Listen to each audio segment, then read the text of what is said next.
Those are the dying words of the villain, Kurtz, in Joseph Conrad's Heart of Darkness. It is the moment when Kurtz recognizes the atrocities and cruelties he has inflicted upon the native peoples of the African Congo. It also serves as a warning to beware that darkness in all of our hearts. Conrad wrote this account serialized in 1899, based on his captainship of a steamship along the Congo River, where he bore witness to the brutality of colonial rule of the Congo Free State, which he described as the vilest scramble for loot that ever disfigured the history of human conscience. In a little over a decade's time, 10 million Congolese would be killed. As described by British explorer Ewart Grogan, every village has been burnt to the ground, and as I fled from the country I saw skeletons everywhere, and such postures. What tales of horrors they told. So, how did these atrocities come about? Sadly, it was all due to advancements in medicine and technology. First, it was the discovery of quinine, the anti-malarial compound, in the early 19th century that would open the heart of the continent to the world.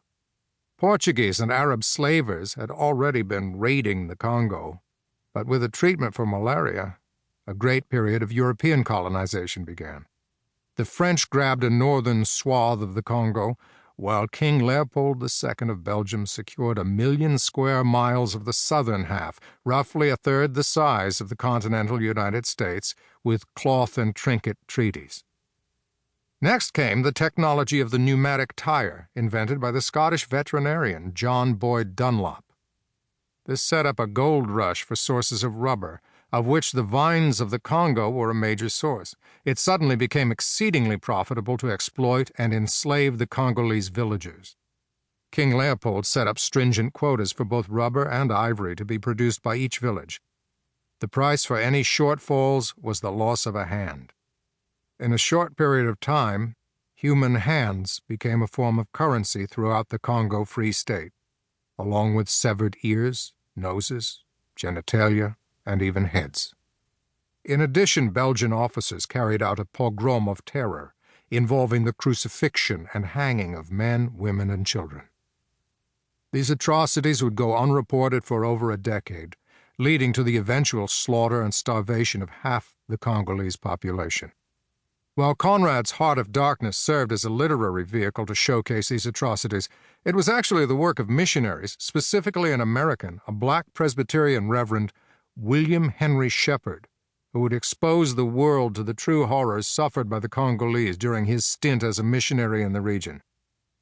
But these atrocities were not the only horrors that the Reverend Shepherd experienced during this bloody time. Another account of Shepherd was buried under bones. It was a tale tied to the maps, relics, and myths of another black Christian patriarch in Africa. Most don't know that story. Until now. The mind of man is capable of anything, because everything is in it, all the past, as well as the future. Joseph Conrad, Heart of Darkness. The only true villain in my story? The oversized human brain. Kurt Vonnegut, Galapagos. October 14, 1894. Kasai District, Congo Free State. The Reverend William Shepherd silently recited the Lord's Prayer as he waited for the cannibal to finish filing his teeth. The Basonge tribesman held a bone rasp in one hand and a mirror in the other as he crouched by the fire.